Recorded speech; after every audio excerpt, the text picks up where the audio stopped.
murder, my family has been repetitively denied. I understand Travis Bloom is an idiot. I understand that, fully understand that. He holds a good heart.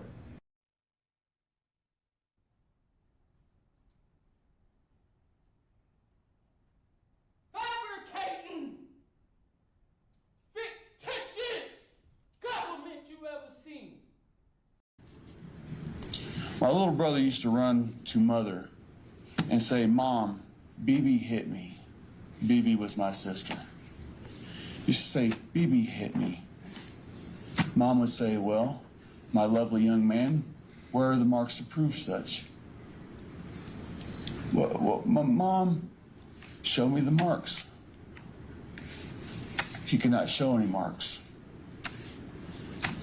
Mother would say, "I can't tell where the marks are." True story. And the evidence is going to show that law enforcement tampered with evidence to meet their such high burden of proof. While I'm waiting for this, did you, whether it's true or not, believe that Mr. Randolph had slept with your wife? I wouldn't care. You wouldn't have cared? No. Did you believe he had slept with your wife? No. Did you believe he slept with your mother-in-law? Probably did. Everybody has. I'm sorry, what did you say? So that Everybody has. Oh, okay.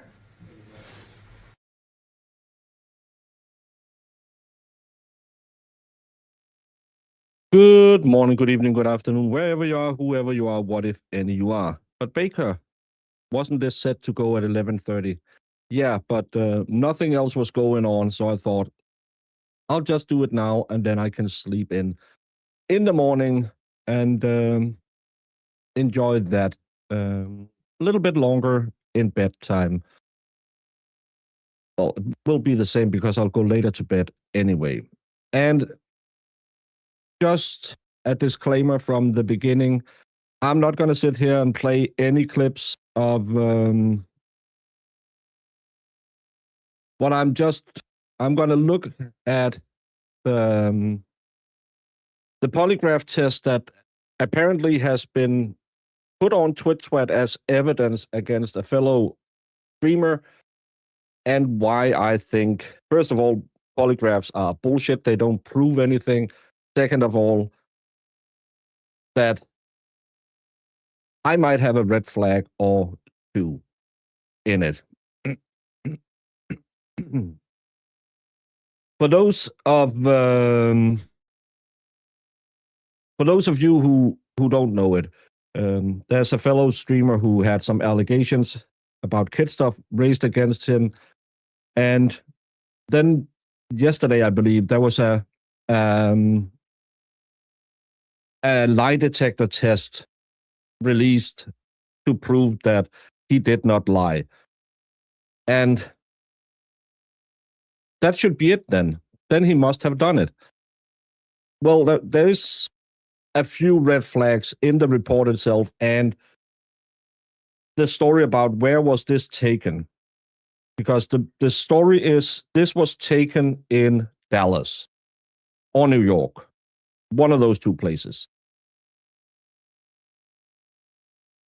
The funny thing is the report doesn't mention it. Normally in a report like this, it would have said exactly where the report was made, who was in the room, and how it was made. That's how you normally do a polygraph. But there is a few more red flags that I just wanted to go over, and then I can go to bed and you have something to talk about on the TwitSweats all night. This is what was leaked on the YouTubes or the TwitSweats. The case has its genesis in the subject seeking to prove that he was not falsely accusing Carey Bradshaw and his brother Howard John Bradshaw of sexually molesting him when he was between 9 and 11 years of age. The subject wrote a statement during his polygraph interview when he also signed detailing his memory of the facts of sexual molestation perpetrated by the two named individuals. And then it goes on and on and on. and on and on and on. And you think, oh, all of this looks absolutely perfect. Well, I might disagree. And why might I do that? Well, because I did that thing where you look a little bit more at it and say, this doesn't look real. And why doesn't it look real? Well, because there's quite a few things missing in this report. First of all, the first page is clearly cut off at the top. It's only 2/3 of a PDF. That could have been the heading of what's the business name of the business, because one thing there is nowhere on this one, nowhere does it say what company has done that. It says it's prepared and submitted by Michael M. McLean, but it doesn't say his business. It doesn't say date, time. That could have been cut out. That could have been cut out. But let's try and go through the red flags I found. First of all, the purpose of the examination, the purpose of the polygraphs was to determine the truthfulness of the subject's signed, written, signed statement. If this is a professional, why would he say signed, written, signed statement? That would have been a written, signed statement. That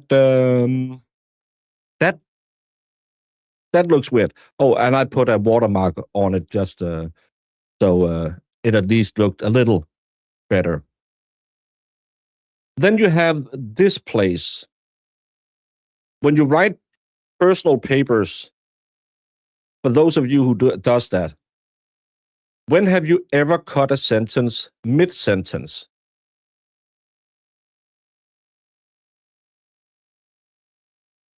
The subject's cognition appeared to be standard and his behavior was ostensibly is the word, normal and alert. Further, Mr. Ramsur verbally and written response to questions and instructions at the time suggested he was a suitable candidate for the polygraph. Any of you who have signed any or have written any documents would never ever cut mid-sentence on an official document or a report. It makes no sense. Then we have a little part about how Carey with 2 R's or Carey with 2 A's and Carey with 1 A. This is a professional who took money to write this report. He didn't put normally, again, you will make a vigorous spell check on your reports. That doesn't look normal either. Then there's a thing where he starts by calling them Carey and Howard are the ones who did it. This is allegedly for this person to turn it over to the police. Why are there no last names? Oh, but then we go down here and all of a sudden they put in the last name. Again, an inconsistency you wouldn't see in a perfectly a professional written document. But then again, you go down here and now they put in the middle name of the brother. So on the same page, you have 3 different ways of talking about the same person. That's not consistent. This is not professional behavior. This is not what you would expect in a report written by a professional.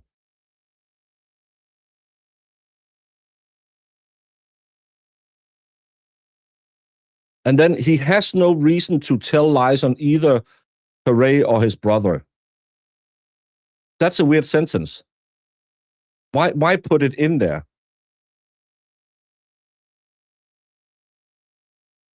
That makes no sense either. Then they're going into talking about what equipment they're used, and this looks fine. I looked at other polygraph reports. They write the same thing. The only thing is galvanic skin response would normally be called galvanic skin response patterns when you're doing a lie detector test. Again, it looks like we copy and pasted from another report, and we forgot to copy and paste a word, and we never did any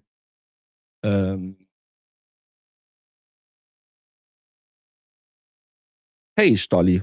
We didn't even run through it and proofread it.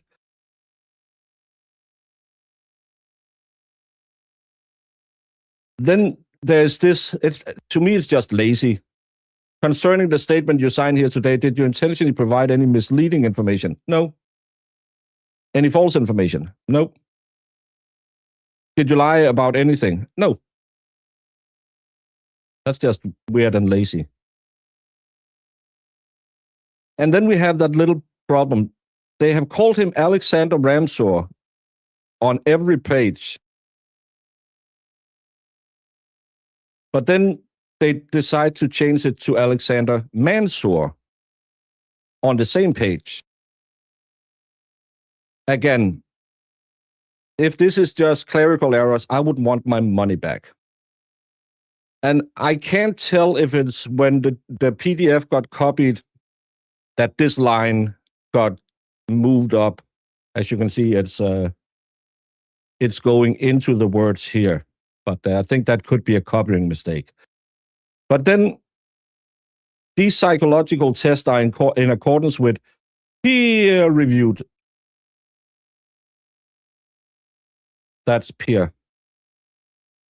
It's just peer-reviewed, not peer-read. It's peer-reviewed.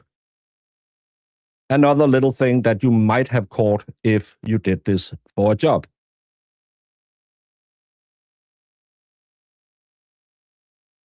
But the biggest problem for me when I looked at it was this part. Prepared and submitted by Michael McLean, certified forensic PDD examiner. Is that true? Well, there is a Michael McLean who is a certified PDD examiner who lives in Husband St. James, who works with intelligence and national security executive personal profile statement, accomplished result-driven security executive with successful track record of developing and managing security protocols for banking, corporate business, other facilities and events. Respectable record includes identifying and evaluating security vulnerabilities and recommending improvements, which resulted in a reduction in security breaches and elimination of threats. Capacity to thrive in fast-paced, that's probably fast-paced, so his spelling mistakes could have been a thing, environments while delivering timely and quality results, seeking to become an effective business leader and manager in order to qualify for future career opportunities. But didn't they do the test in New York? And when you look at the phone numbers, Aiden tried to call these phone numbers. The first one doesn't work. That's not connected. The second one is a guy who picks it up and says he's in New York. Michael M. McLean works for a company that's called Guardsman Group. Why the hell? That worked earlier. Well, he works for a company called Guardsman Group.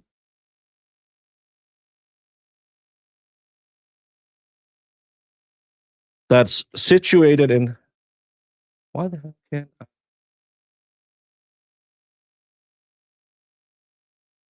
Why isn't the website working now?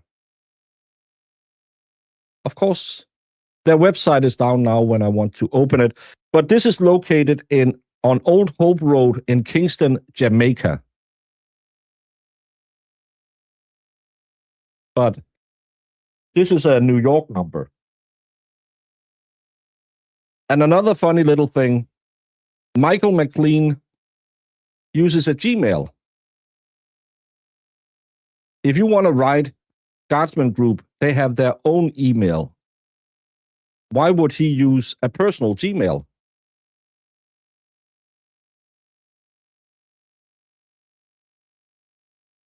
I don't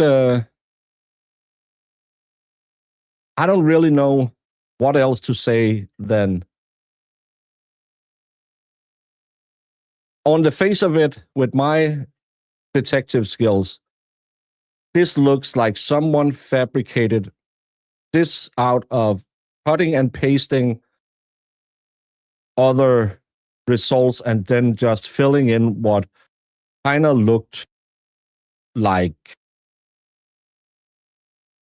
it was okay. Because they used some of the right words, but they cut it off too fast. And there's just so many glaring mistakes in it that I can understand why they took it off the interwebs again. But the reason why I wanted to cover this, because again, I like I said earlier today, I don't really care about all of that crap anymore and all that drama we had. But it's because it reminds me of one of the first cases I watched, the Letitia Stout case. Letitia Stout is famous because she wanted to take a fake polygraph test, impersonated her daughter to try and cover up the calling of 911. She was found guilty in unaliving her stepson. But during the case, there was an audio recording because she never received it. The company stopped it because she said some really weird things. Letitia Stout sought a fake polygraph test and impersonated her teenage daughter in a call to deputies, in addition to using other tactics to cover up alleged murder of her 11-year-old stepson, prosecutor said Monday. She's pled not guilty by reason of insanity for stabulating her stepson 18 times and pew-pewing him in the head point blank. She blamed everyone, from the neighbor down the street that was trying to sell them a bike to the Petco mafia that sent a woman out who looked pregnant, but it was because she had a belly full of dollars. And she took the body, because the body was found under a bridge near Florida. It was because she wanted to take it to that sacred burial ground where Tupac was resurrected. So, yeah. But prosecutors say that her decision after the unaliving, cleaning up the crime scene and hiding the boy in a suitcase, all the best unalivers use suitcases, and disposing of his body 1,500 miles away demonstrated that she was of sound mind and contradict her attorney's claims that she suffered from a major psychotic crack. The boy's body was found by a Florida Department of Transportation worker in a suitcase under a bridge in Pensacola in 2020. Gannon and Letitia Stout, these are the photos, sorry. In previous court hearings, investigators detailed Stout's shifting narrative to detectives. At one point, they said she claimed 2 men raped her and kidnapped the boy. She also accused the child's birth mother of abducting him. The boy's father, Al Stork, a National Guardsman who was away when his son was unalive, described similar behavior in court, saying that his now ex-wife told 4 versions of her story in a recorded conversation between the former couple. Stout denied unaliving the boy. On Monday, prosecutors detailed further steps that the 39-year-old took to conceal the alleged murder. Jurors heard a phone call between Stout and a representative for a company she solicited for a fake polygraph result during the investigation. Stout reached out to the company to inquire about results of the fake test. The representative who answered the phone ultimately told her that the company's management had blocked them because the nature of her questions were related to illegal activities. Another recorded call was played where she claimed to be her 70-year-old daughter, Haley Hunt. Hunt asked for evidence technicians at El Paso County Sheriff's Office to retrieve items from Stout's impounded cars, including a backpack, diamond rings, a social security card, and birth certificate. This is why I got interested in, and I might have had a little bit of a rabbit hole I fell in watching this today, because I was at the gym and I thought, this is so much like that Letitia Stout case. If I didn't know the result of it, maybe I should I should have done a rewatch of it, but it's hard to watch them again when you already know them. But just like with her results, it's really stupid to do stuff like that, especially because it's so easy to fact check. There are so many mistakes in that document that wouldn't have been in an official report. And you just have to wonder why, oh, why do they feel the need to lie about this? I don't want to speculate. I'm kind of done with that crew because they'll just invent a new lie. They will just come up with a new reason why it didn't say what they thought it said. And we all know it's just lying. It's just dumb. At this point, just stop. Let's try and stop all of this bullshit, because I don't know about you, but I don't find it that much funny anymore. I find it, yeah, we been there, done that, and we're kind of just paddling in place. So I'm not going to go in and then do voices and put on a hat and say things. I think I'm just going to end it short and sweet. I could have made a video instead. But the facts are, there are too many mistakes. There are too many red flags in that report for it to ever have been real. I hope they didn't pay money for it, because then they got fooled. But I'm going to jump off. No night stream planned for tonight, because even though I've said it before and I've tried and I've fallen in the water and I get wet now and again, I will try and step back on the drama, and my night streams I'll try and have more fun. And I'm not going to have more fun by just looking at the idiots calling me fat, because it's not that fun in the end. I'll figure something out. But I'm kind of feeling this drama cycle has lasted as long as the drama cycle could take it. Hey, it's been great.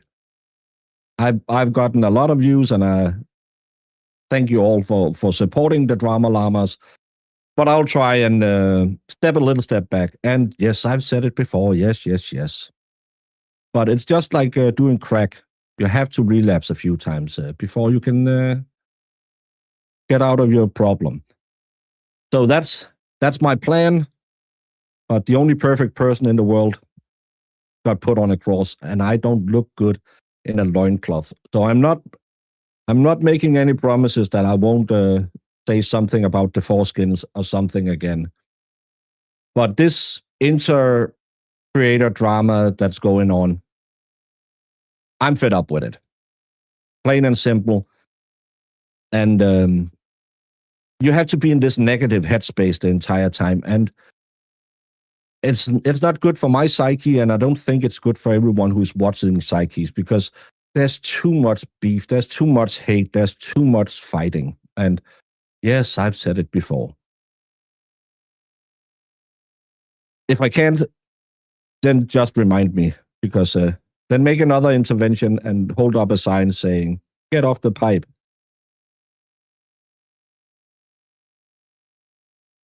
So that's my plan.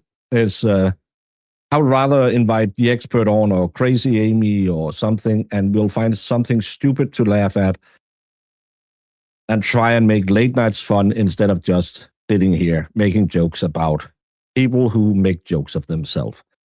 So I'm not promising that it'll work overnight and I will be perfect. Absolutely not. I'll try. I will try. But there's a lot of times where you come in and people will ask you in chat about something, and yes, you'll then bite into the apple, and I will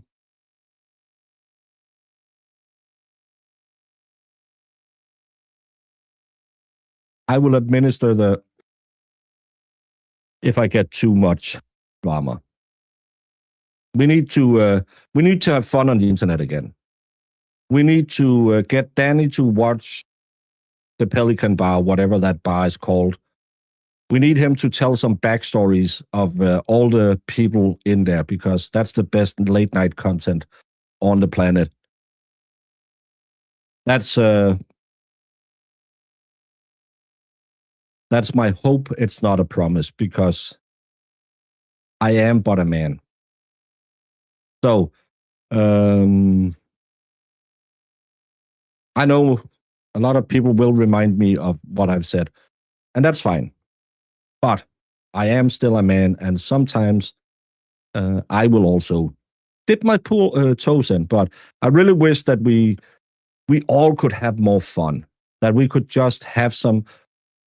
Last Friday night really kind of put it in perspective how fun it can be to just stream with friends, when you don't have to talk shit about other people, but you can sit and make jokes with each other.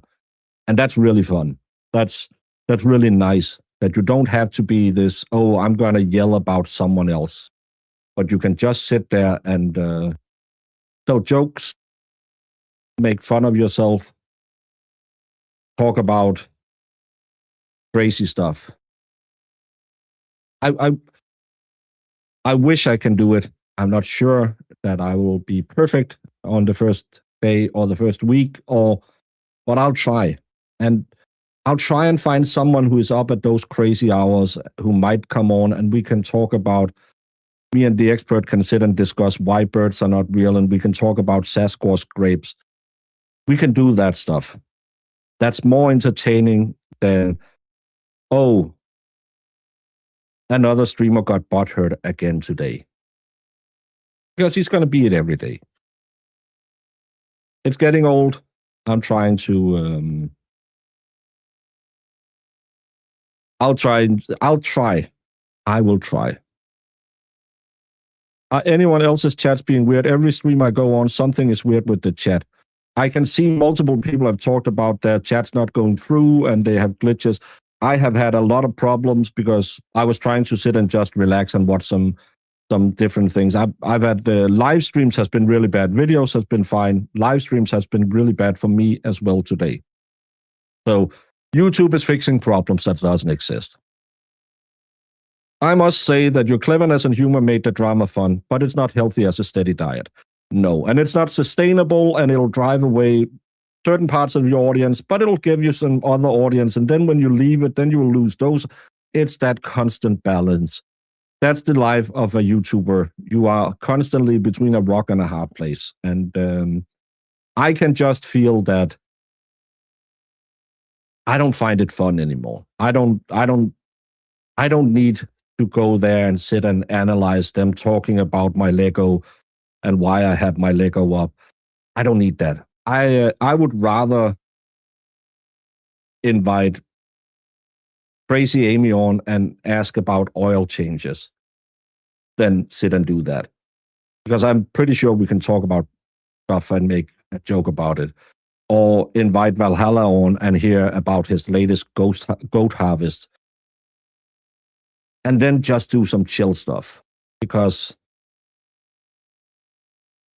everywhere I go, everywhere, it's drama, drama.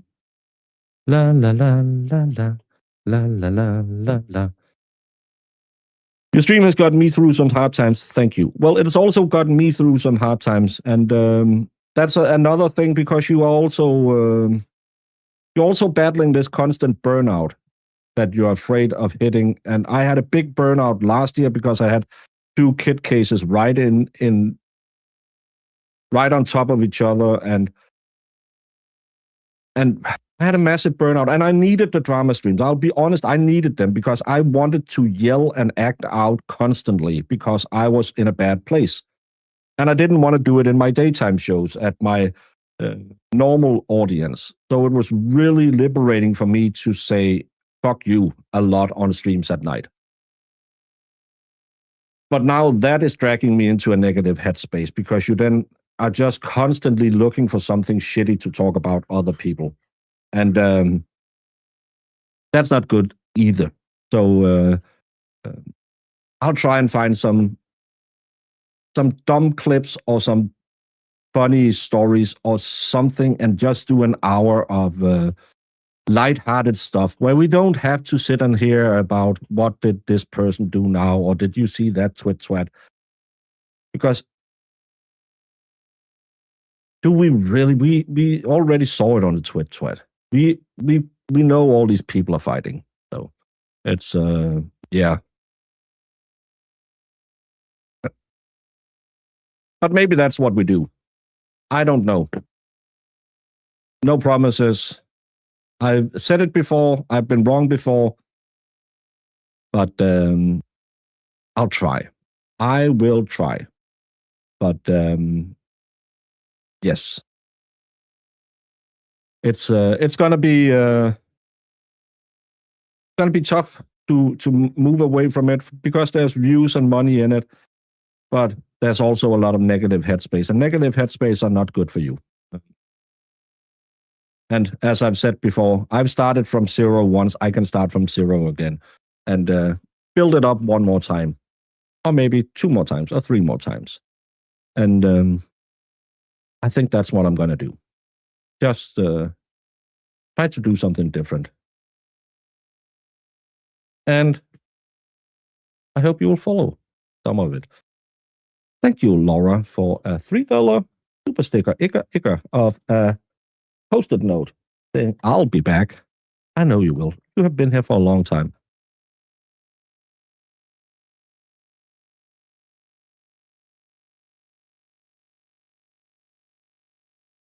But all of you, it's 11 o'clock. I'm going to sleep in tomorrow, unless I wake up and want to do a stream, because that's also a thing. I might not plan as many streams at late nights. It might be more, okay, I'm up anyway, and I think this could be funny to talk about. I'll go live. Be more spontaneous, because that's another thing. When you plan all of these, I have to have some content for tonight, then it's just really easy to go on Twitter and find 3 dumb tweets to talk about. Maybe just do it more when I feel like it, instead of, gotta go to work. But you're all wonderful people, and no matter what, you're the reason why it's fun to do streams. Thank you all so much for helping me in my sad old depressed man state. No. Let's all snap out of all this drama. It's become too much. All the doxing, all the personal stuff, all the kid stuff. We get tired. So I'll try and be good about it, but I'll know I will fall in the water sometimes. So will you. But it's just too much. What exhibit are you referring to? I'm going to make this 100, Your Honor. All right. 100. 100. Because it is 100% 100%. correct. So you literally built a cannon? Yeah, it's pretty awesome. All